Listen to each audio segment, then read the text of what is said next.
mahal kita, Panginoon. Mahal na mahal kita, Panginoon. O kailan may di kita ipapalit, pagkat sa piling mo'y langit. Mahal na mahal kita, Panginoon. Mahal na mahal. Mahal na mahal kita, Panginoon. Mahal na mahal kita, Panginoon. O kailan may di kita ipapalit, pagkat sa piling mo'y langit. Mahal na mahal kita, Panginoon. Habang buhay, pagpupurihan Social distancing ka daw. Kaya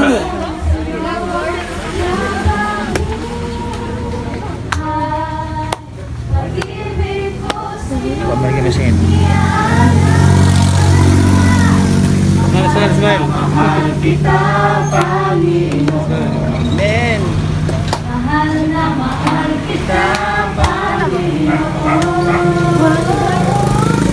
Kailan may di kita ipapalit, pagkat sa piling mo'y langit. Mahal na mahal kita, Panginoon. Para ito na punta sa pagkay, ano na sa labato, maayo ang Diyos, tanong pinabuhi ka rin. Kung nga karoon na kung sa Diyos, ito makadayag siya rin.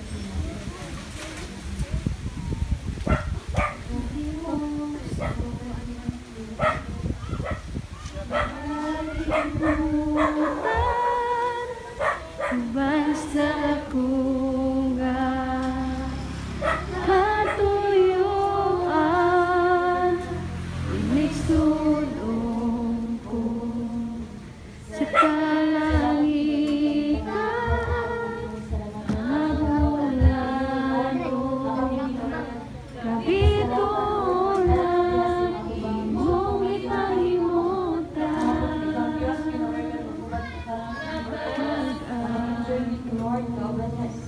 Ikinabuhi, iyong basa, alang kalako sa kahugawan, iniluan, hinabuhi ko karon, nahugasan sa mili mong dugo.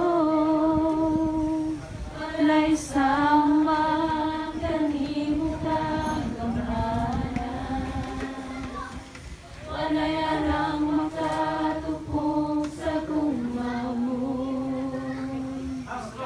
Ang kayang pasidungan ka, antun may kinabuhi, antun may kusog, antun may gininhawa, sa ngabil ko'y mayaon ka, antun iyak ka, sa kasi ko, mayaon ka, ugalan ka.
Basta ko na ito tayo nakabasa. 1, 2, 3, go! Sweetland! Sweetland Annual Scholarship Celebration Day. Karoon ng adlaw nga nag-celebrate na tungkol sa kamay sa Ginoo. Una sa inyo na matingnan sa inyong palibot. Ha? Nag-red. Saan mo kasama na nagpuwa-puwa? Nagpuwa ang mata kay Kasa? Masa? Okay, gugma. Tanawa na yung kilid. Kung kapay gugma ina. Nakita mo na gugma? Ha? Nakita mo ba? So, karoon. Ako na, mga igsoon ko, salamat sa mga igsoon ng Switzerland na niata naka-isa mga saulog sa ginawa ko outreach fellowship. That means, mga katauhan din rin na magdiusan, magpasalamat niya sa Ginoo. Ang problema, mas labaw kasi inyong giatubang. Kasagaran yung problema, mayroon nun, Dungagonon, di ba? Sud-anonon, mayroon nun sa card, mayroon nun sa asa. In reality, maunay problema kasagaran sa mga tao. Pero yung dumi ka nun eksoon, nga naay Ginoo, nga nahigog man ato. Sama sa kinabuhi ni Propeta Jeremias, wala siya nakasinati o nindot sa ipagpahalaga sa Ginoo. Mismo ka mo na kaibaw mo, kasi Ginoo ni sa Kristo, pag-anhin niya sa kalibutan, dili ang yahay. Ayahay dili. Ben, kinsay nakasunod sa kinabuhi ni sa Kristo, nagisulat dili sa Biblia. Grabe ang iyan na sinabi ng mga pag-antos. Pero, sinabi na sa Ginoo lang para makuman ang plano sa Ginoo na ikaw o ako mubalik sa iyang kiilan para musulpan niya. Amen ba? Nasayot ko, wakang tanan, hindog kaayo, nalipay ang Ginoo na isunod mo niya. Pero usa ka butang igsoon, dili malikayan sa mga tao na isunod ang Ginoo, daghang mga pagsulay na masinabi. Amen ba? Usahay na may ingon na silingan, oy, limbalhin naman si Pionet o laing relihiyon. Diba? Usahay mo ingon, o matambong mo dito kada Domingo nila ni Pastora Dili, na ibuga si hatan niyo dito. Diba? Mo ni kasagarang mindset, kasagarang ilabay sa mga tao sa palibot, kung ang tao ikaw tinuod ka na nagsunod sa Ginoo. Dili man kaya ng pagpanglotos. Dili di kaya nga baby, ayon ka, dili man kaya nga ikaw daog-daogon. Pero hinumdumi ka nung naigsoon. Nagpagkatao ka ni kalibutan na para magmadaogon sa kanang nagubat sa atong kinabuhi. Karon, nasa ulo mo, naglipay-lipay mo para sa ingon ni kitawag diha kada Christmas party, outreach fellowship. Nasabi ko mag-usa, aduna tay kasing-kasing mapasalamat sa Ginoo. Pero karon sa tugan ng tagaron, unsay rason nga ngano ang tao dili maka-ekspresa sa pagpasalamat niya sa Ginoo. Dinamdamin, iyon ako ganiha, nakitang tanan, nakaibaw na ay Ginoo. Pero malabo mangyari tagsa na nato mapasilunggan mapasalamatan ng Ginoo sa igbubuhat nato. Di ba sa? Sagaran sa? Kung muna mo ka na may ingota nga, I love you, salamat, mauo kita ni anak. Pero kung buot mo na unaon, maunay, pinakanindor buhaton sa usa nga tao. Samot ang tao nga doon ay Kristus kinabuhi. Di ba? Dili sa muhundo magpasalamat sa Ginoo, sama sa kinabuhi ni Propeta Jeremias. Daghan na sinati mga problema ni Propeta Jeremias, pero iyang ingon niya sa iyang puno, nagaingon niya sa una, kani akong wali karon ako ning timahan o the Lord's faithfulness is our portion. Ang pagkamaayo sa Ginoo maoy atong, ang pagkamatulunano sa Ginoo maoy atong kabahin. Dinood ba ka na? Ano man?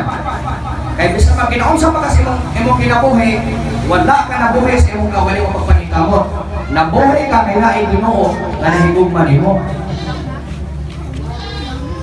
Dili kay moingon ka kaya na ko tanan. Di ka moingon na nga di sa kumusipa ron kay kuan. Inumdumi igsoon. Nakakaon ka, nabuhi ka, gumikan sa pagpanalangin sa Ginoo. Karon, ningon dia, the Lord's faithfulness is my portion, is our portion. Sa unsa nga bahin, makaingon ka nga ang Ginoo, ang pagkamatinudanon sa Ginoo may akong kabahin. Una, si Propeta Jeremias niingon siya nga ang Ginoo gihinumduman niya kanunay nga God, ang Ginoo managpakita sa iyang gugma ug kaluoy. Kamakana, in your personal life, nakasinabi ba mo nga na Ginoo nga nahigugma ug kaluoy ninyo? Amen dili. Mura magdili, mura magwala kay wa mamaningog. Di ba? Amen. Naay Ginoo nga nahigugma ug kaluoy nato.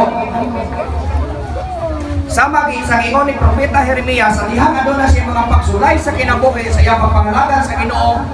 Niingon siya, ang gugma ug ang kaluoy sa Ginoo walay katapusan. Mao na igsoon, kung aduna kay masinati nga mga pagsulay sa kinabuhi, aduna kay masinati nga mga istorya sa mga tao, hinumdumi nga ang gugma ug kaluoy sa Ginoo nagpasinati kanimo. Nagpakita kanimo. Di ba? Mauna, kung makasinati mo na ng mga butangan, walay rason na dili mo mupadayon na musunod sa Ginoo. Amen ba? Kay kasagaran sa nasunod sa Ginoo, daghang yung kasinati na pagpita sa kalibutan. Ano man, makasulti ko ni Ana. Kaya sa pagtingkang ako sa pagpanalagan sa Ginoo, naingon ko nga Lord, kung saan man ako pagkuhan Ginoo ay nga mahimo ba rin kung mapasaylo ba rin kung nimo, magarabi man akong mapusaluhas kinabuhi. Grabe na akong gibuhat doke Diyos pinabista. Bahin ining mga butang sa kalibutan na perting matian. Kaya sa diyan itikan ako sa pagpangalagan sa Ginoo, dapat ko miingon nga mga tao, ay mo ko pa na kay adik-adik na. Mausapang ka na. Diba? Ang gibuhat ng kaison, wala na ko parang balinga ang ilang mga istorya. So, ang akong gibuhat, nigdoko ko sa Ginoo nga Lord, balang araw, ang kanang mga tao na nagpasipala na ko, magkasinati na ako kung saan ang higugma na ko. Ang katong nang ingon nga, kasi mo ko na na, wag, imutubo yung pangalaga sa Ginoo. Mapili, may gamit siyang bata. Di ba? Mauna mga isoon, kung adunay mga nabakti ninyo, mga unexplainable nga mga problema sa kinabuhi, padayon na rin pong pangalagan sa Ginoo. Kay naa sa Ginoo ang aton kasiguruhan. Nagaingon niya sa Salmo 143 verse 8. Baliw kong basa na ay. Salmo 143 verse 8. Nag-ingon si Salmista tabi niya. Nag-ingon dahil. Aminaw ta, aminaw. Salmo 148 versikulo 8.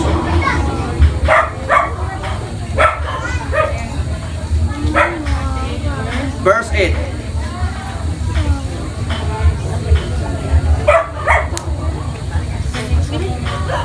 Oh, 143 verse 8. 143 verse 8. Sige, maminaw ta. Dali rata. Di ta magdugan.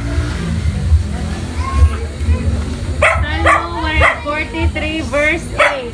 Misalig ako kanimo, pahinumdumi ako matabuntag sa gugma mong walay paglubad. Nagangko ako kanimo, tuloy ako sa dalan nga akong agyan. Okay. Nindot ka sa? Nindot kayong i-express ni David. Ang ipangayon ni David, wala sa mingon nga, Ginoo, tagain ko usa ka sakong bugas. Ginoo, tagain ko padulong sulon. O sige pa kayo David. Ningon si David ha. Niingon si David siyang pulong sa Ginoo. Niingon diha sa verse 8, kada buntag ikahinumdum kanako ang imong gugma, kay nagsalig ako kanimo. Ipakita kanako ang dalan nga angay kong agian, kay nagaampo ako diha kanimo. Di ba? Ang ipangayo ni David na ipahinumdum ko kanunay sa Ginoo ang iyang gugma way pagluban diha sa iyang kinabuhi. O yung mao na mga igsoon ko, ang pangayuan sa Ginoo nga Lord, pahinumdumi ko kanunay sa imong gugma. Kaya kung ang gugma sa Ginoo mo pahinumdum nimo, dili nimo mapadayon og buhas ang mga butang na dili ikalipay sa Ginoo. Diba? Kaya naman, unsa kadakong butang ang gugma sa Ginoo nga gipangayo ni David. Ingon siya. Ingon si David diha. Ingon si David, kada buntag gipangayo David, ipahinumdum ang iyang gugma. Unsa man ini gugma ha? Nga kanunay magipangayo ni David sa Ginoo kay kada buntag iyang request.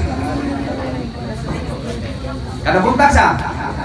Pero niingon diha sa Kolosas, sa sulat ni Apostol Pablo, Kolosas 3:14. Wala na yung pitin na rin.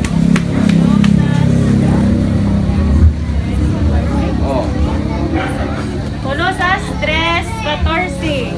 Og labaw nining tanan idugang ang pahigugma nga mo'y maggugkos sa tanan ngadto sa impid nga panaghiusa.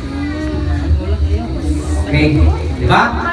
Dako kayong impact ang gugma sa Ginoo.